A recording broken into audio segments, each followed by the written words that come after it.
Alright, so my truck has been driving me nuts for probably 2 years. Or a year and a half anyway. It's been making this noise. It sounded like a lifter.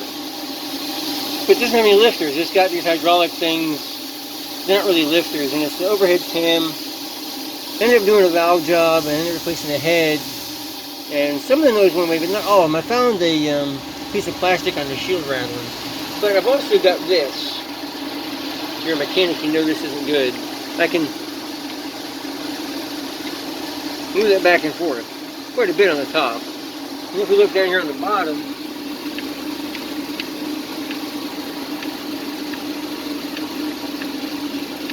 so the problem is that crankshaft sprocket is wallowed down on the key.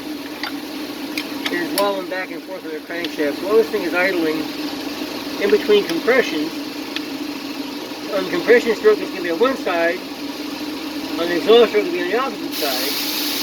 So that gear is flapping back and forth, 2,000 times a minute, making this horrendous racket.